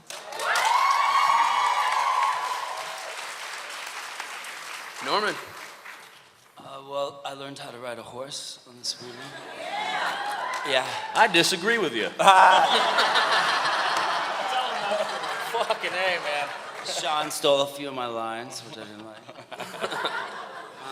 I don't know. I just, my hat's off to Troy. I mean, I can tell the story all the time, but like during the first one up on the courtroom, remember all that stuff? Like, instead of yelling action, Troy's like, "You deliver these people," and you're just like, "Fuck yeah," you know. He's like, it's just such a joy to work with him, and then you know having the new guys and stuff. Fuck that and the horse. I had a great time. Awesome. Sean? That's kind of the truth, you know. 9 times out of 10, you work with a director that's like, "Thespians, gather round," and they tell you some crap about what they want you to be feeling, and Troy's like, "All right, this motherfucker needs to die. You get the fuck in there and you sort it out. Ready? Fucking action!" And it doesn't take much acting because you're like, Jesus fucking Christ, man. This guy's fucking going mental.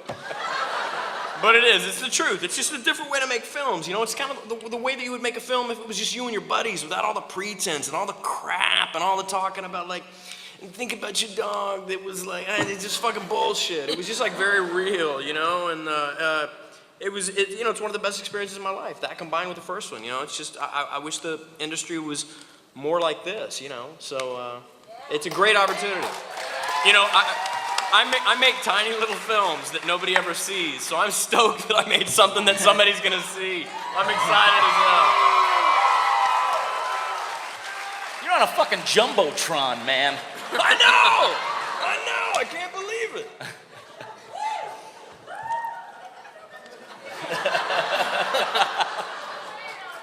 So Billy, what was your favorite day on set, favorite moment of shooting?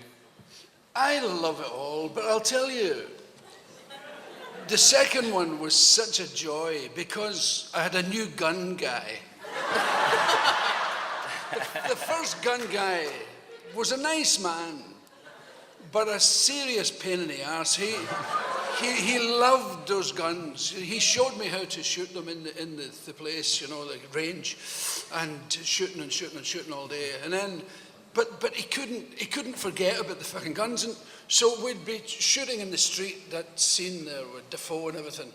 And Troy would say, just shoot until they're empty and throw them the fuck away and go for the next ones. Okay. And he would go, no. I remember that. He was putting cushion He's things laying down. blankets down to catch his fucking gun. He's putting fucking blankets down. There's bullets and shit and cars blowing up. And he's running with a blanket. Like, so I'm going, down. So in this film, I got to fucking hooray!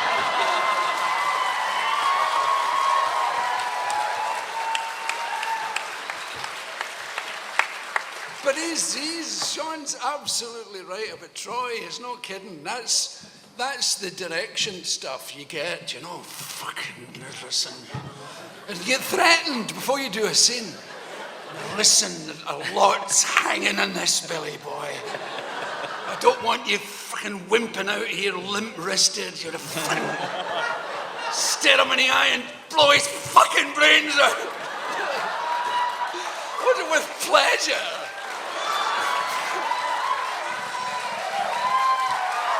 See, some people don't like that. Some people like to, you know, to be coddled and say, well, let's sit down for a while and get into character. So, bollocks. Kill the motherfucker.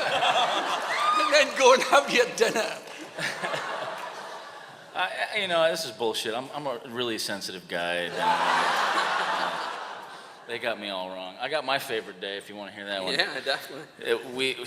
Sometimes people tend to think too much when you make a film. I remember we're on this farm, and the first shot of the brothers, they're on horseback. And I said, give me those two horses right there. There's these huge Clydesdales that barely freaking moved. Perfect for filming, right? They've been ridden for 40 years. I get there, and there's these two young horses, all saddled up, ready to go, that are not the ones I've chosen. They are Irish draft horses or some shit like that have only been used to one rider. As soon as these two get on them, it's absolute mayhem for about 4 hours, right? But mainly it was like the horses were kind of like going on their own. They would never stay still. Norman's like, you know, the horse is moving, the horse is moving.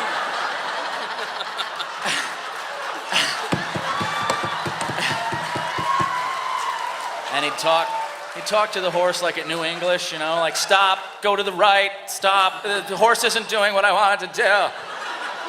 And I hear this fucking sound you never want to hear on set of your own crew members screaming.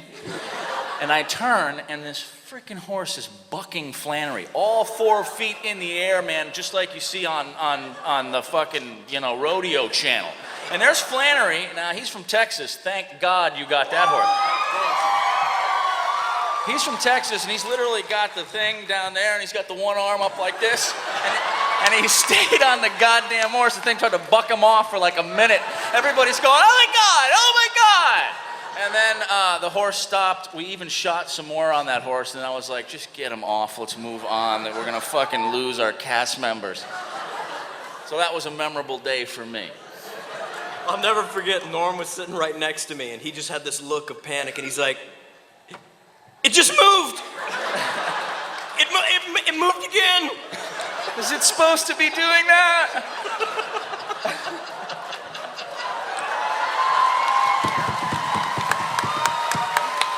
But as a consolation, as we're on the horses, we both have to roll cigarettes.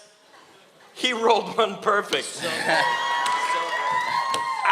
I've never done it before, so it was like blowing shit in the air. Awesome. Well, you know, today is really about you guys, the fans, and we're going to give you an opportunity to ask some questions now. So go to the center mic if you have questions for these guys, and we'll keep it moving along.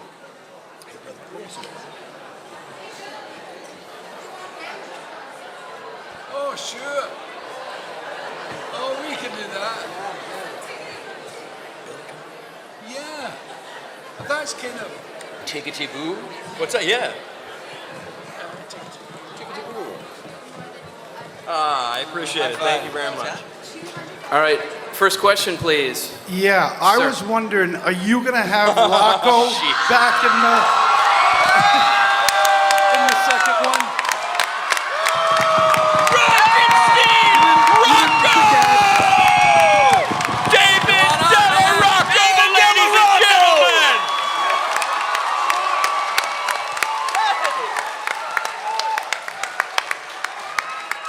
No. Come on up, man. Rocco, get your ass up here.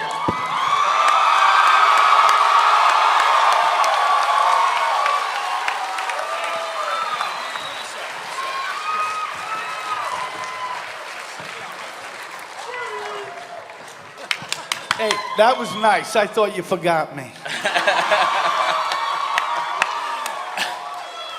To answer that question, as The Rock knows very well, he will be returning in Boondock 2 in some dream sequences. I also have another little surprise for you. I guess we got some other alumni from Boondock 1 here today. But I did not The want to come himself. on after him. Ron Jeremy.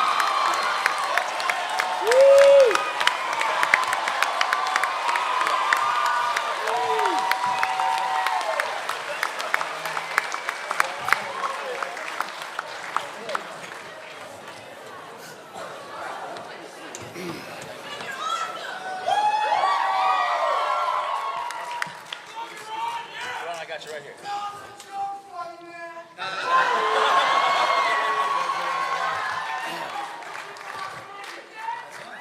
Awesome. Go ahead and say It's, hi. That's okay. Get up in there and say hi to everybody, you son of a bitch.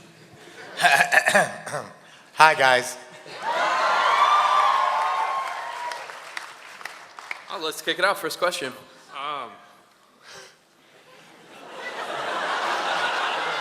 It's been 10 years. Okay, I just wanted to know if you guys are signing any autographs. Yeah, we just signed a bunch earlier. I don't know. Maybe we can. What do we got going on after this? You know what? We'll see what we can do afterwards. I think we got something planned. I'm not sure what Sony wants to do here, but if I've got some time, I will jump right out in the crowd. Troy, you've already signed this. I just wanted to know if anyone else has. It's the box to the rosary. Well, why don't you, sweet. Why don't you jump on up here? These guys can sign it while we're answering questions.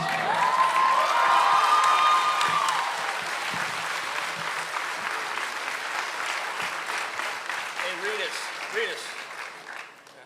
All right, next question. I wanted to ask you, Troy, one of the very visual and beautiful pieces of the first film that I liked was the parallels between what the two brothers do. Is that something you carried on to this film, and was that also a director's choice? Was that something as a writer, or was that something as the actors yourselves? What do you mean the parallels between what the brothers do? A lot of times you'll have the two brothers creating the same actions at the same time. Oh yeah, like drinking I thought that was very coffees and beautiful. stuff. Yeah. Yeah. Yes, we have continued that now. They're twins. It's just a part of, yeah. Yeah, definitely. And is that something as actors you guys worked on chemistry-wise, or was that something? Actually, that's a funny story. On the first one, we planned the first few, and then it just, like, they locked in and did it without knowing most of the time after that.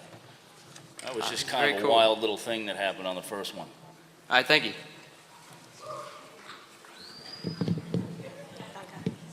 Okay.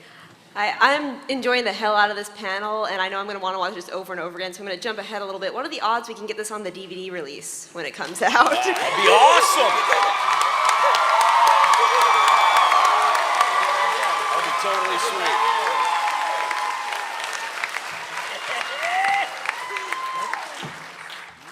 So is that a yes?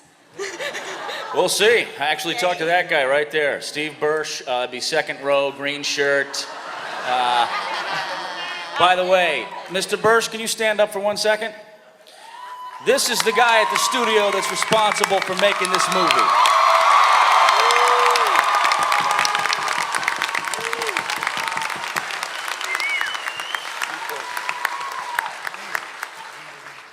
Oh my God. Okay, so I was just wondering if y'all think you would have been friends if you hadn't been casted together?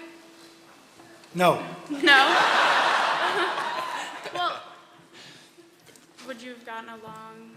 I don't know. Okay, well, really, all I want to really know is. You know, I if think y'all- we all would have gotten along. I'm not sure if our paths would have crossed, but you know, it's just kind of like one of those times where all the different variables come together at the right time.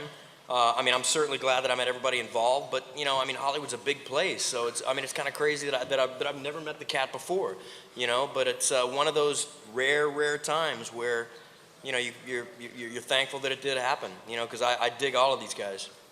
Right on. And really quick, I know everyone wants to know if y'all are going to be doing autographs at all. Because. Excuse me, do you have an autograph signing today or tomorrow that you can share with the fans? Because we're not here to ask for autographs right now. They need to share it for the room. I don't know. Get Stacy out here. Where's she at?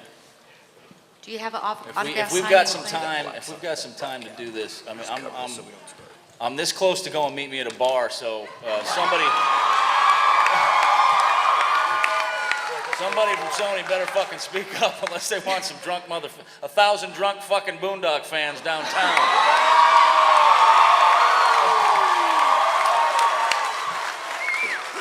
Is there any way to arrange a signing here?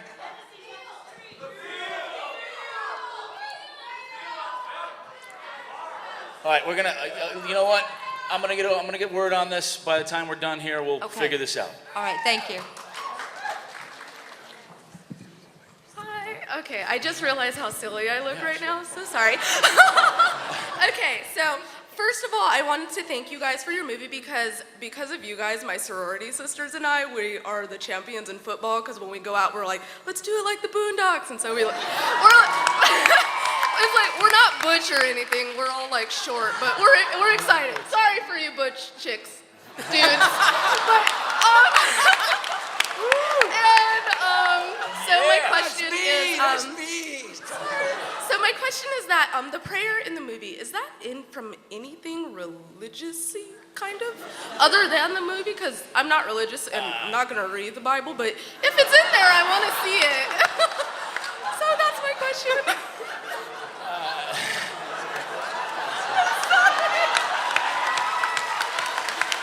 Best multi-part question ever. Sorry, I ran. I guess you could say it's Bible-y.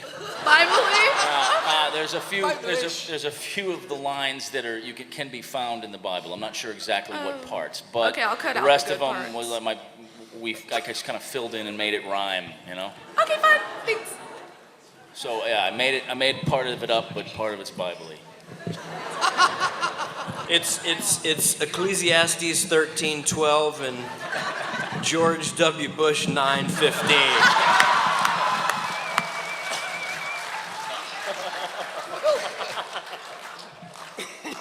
Okay, quick before your question, I'm going to answer the autograph signing thing. Unfortunately, the guys have a lot going on today, and obviously there's a release coming up. Watch boondocksaints.com for signing opportunities around you. Man, just listen to us. You guys can come on over to my house later and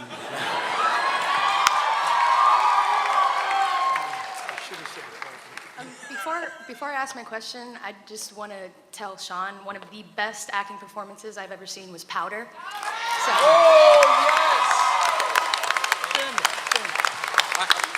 Thank you very much. I really appreciate that. I'm very flattered. Thank you very much. it's still one of my favorite movies. You're fantastic. Thank you very much. I appreciate that. And I guess my question is really for Troy. I just want to know what's going on with the BDS graphic novel. Yeah, we are actually releasing a graphic novel based on Boondock 2. It's the story of Il Duce and his past and his history as a killer. And then we wind it into the present day story here. So it's almost like, you know, the sequel is coming out in graphic novel form. Is there a release date on that? I don't know, actually. It should be pretty soon. It's coming out through 12 Gauge Comics. And, God, you know, if you get on there, I just don't know this. There's an answer to that question. Okay. I totally don't know what it is. If you get on their website, they got all the info on it. Okay, thank you.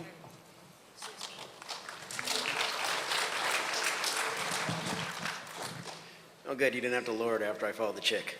I am proud to say that my copy is already autographed by Ron. Highlight, just fantastic. But my question is about the DVD content also. We'd all like to see Norman almost wet himself off the horse. Can we get that, please?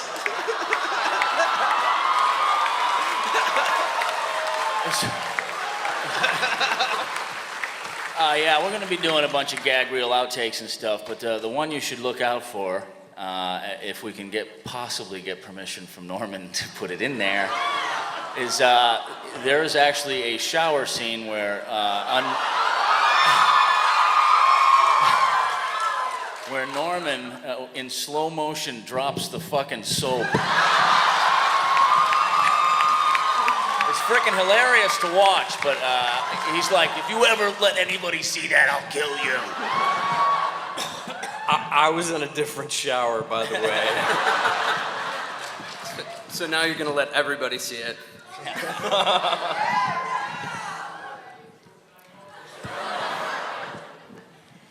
Gentlemen, I don't have to tell you how awesome you are and the whole project is. You've got a fan just absolute chock full of fans telling you that exact same thing with lots and lots of screaming and sweating and panting.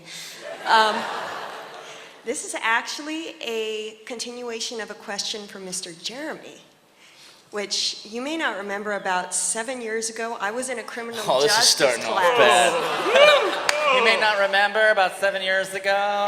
It was a lecture called Sex in the Criminal Justice System. And Cal State Fullerton? That's right.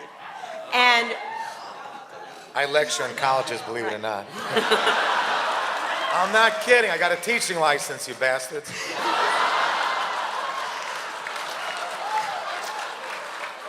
well, I had the audacity to mention Boondock Saints. The whole room goes quiet because obviously nobody else there has seen it yet because it hadn't gone, you know, quite as underground fan widespread as it is now. And you mentioned the political goings-on that were happening during the release of the first movie that really shut the whole thing down and sent it straight to VHS and turned it basically into an underground cult sensation because the release sucked. So what, with the political spectrum and what's going on in the news today, is going to affect the way you actually release this movie? Because the atmosphere in the last 10 years has changed a little. He'd answer that. Yeah, nothing that's going on in the political spectrum today is affecting the release of this movie in any way. Thank you.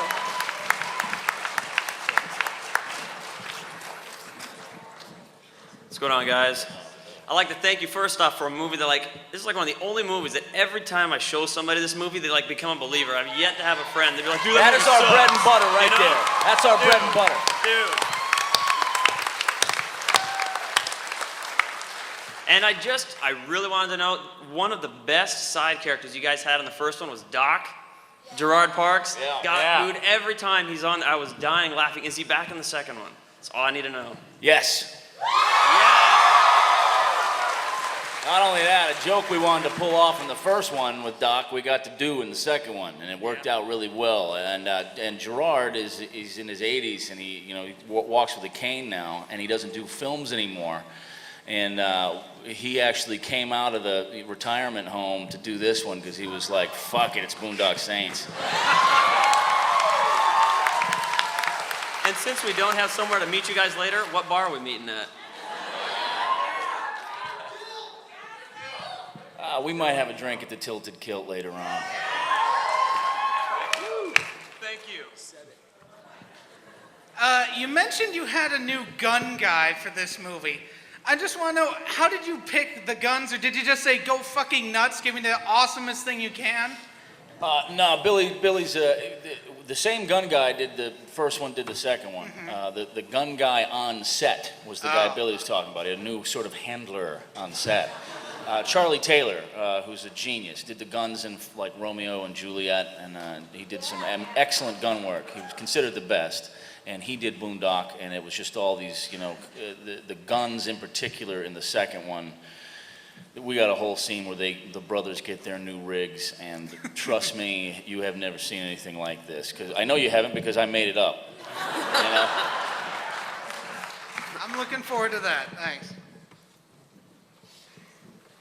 Hi guys, my question's for Norman. My brother would kill me if I didn't ask this. Do you guys get to use your fucking rope in the second one?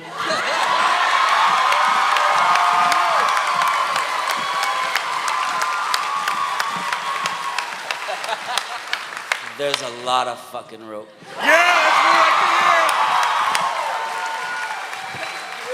that's what I See, that's the kind of shit I'm talking about. A stupid fucking rope from the fucking first movie, or the cat or something. That's the shit you remember? It's like, what the fuck? I'm a little tall for the mic stand, sorry. So I had a question. Now that you've gotten past all the red tape of making a sequel, what's the chances of a Boondock Saints 3? You know what? Why don't we all just watch this fucking one before we start talking about a third one?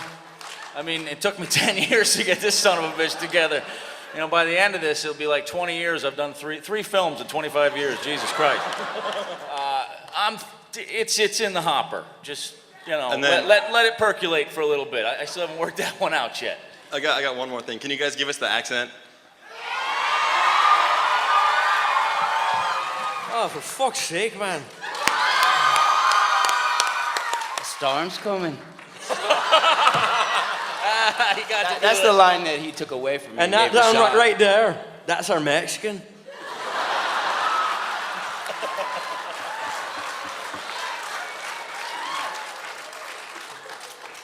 Hey guys, Troy, you're doing your questions on YouTube, and you answered one of mine. I kind of freaked out. I started running around the house when you did. So I just want to say thanks for doing that. The one thing I wanted to ask was the music of the first movie was really sort of different in every scene, because you did the music, right? Your band? Yeah, my band put in 2 songs on that, yeah. Oh, okay. I was sort of wondering if we're going to be seeing any more of your music in there instead of other... We may see one. I really wanted to give Boondock 2, and we're still working on this. I wanted to give Boondock 2, we got the same composer back, Jeff Dana, who did all that, the Saints theme music and everything. He also did a song that you guys evidently like quite a bit called Blood of Cuckoo Lane, which opens up the movie. We're going to try to do a sort of modernized, souped-up version of that song, and he has created a whole new score for this, and we brought in everything from, signed, larger acts to no names to create a sort of one stamp of a moment in time for the soundtrack to this thing. So I'm putting in some real effort on that. And yeah, you'll probably hear one of my band's songs on there. Cool, thanks. I'm an aspiring filmmaker, and your fucking film inspired me so much. I just want to thank you, and I just want to ask if there's going to be any more blowing up cats. Bernie Katz, the Jewish accountant. I'm kidding. And then just one more thing I just want to say, Troy Duffy, great job with coming up with such an awesome story. And then the cast, the entire cast with the first film, and then I could tell with this second film, executing his vision. amazing, great job. And then Troy Duffy, I want to know what films, when growing up, influenced you for the first script and this one? Like, what films influenced you, action flicks and things like that? I don't know if I really look at it in terms of films influencing me. My father made me read constantly books and writing, and that influenced me quite a bit. The films I liked, I mean, you know, your undeniables, Rocky, yeah, you know, Deliverance, all the smaller ones and stuff, and some of the big guys too. You know, I just a regular sort of film going thing there. And we don't want any fucking autographs. I just want to shake your hands. Can we come up there and shake your hands? You know,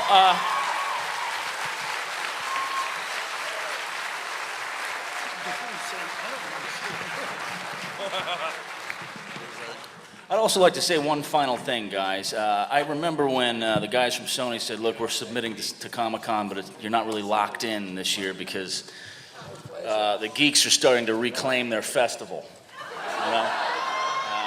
No problem. And I immediately went, good. You know, that was my first reaction because the studios are coming down and television's coming down, sort of taking over a little bit here at Comic-Con. But I got to be honest with you, I just kind of smiled and said, okay, well, we'll see how we do. We had like this instant response from the Comic-Con people. They were like, yes, you're in, you're getting a 1,000-seat room, bang, bang, bang, bang, middle of the festival, which I knew was going to happen because this film is fucking Comic-Con. It's underground, it's cult, and we are Comic-Con. Awesome. And after 10 years of waiting for this sequel, the people sitting up here, with the exception of Ron, are not going to let you down. Get ready, bitches.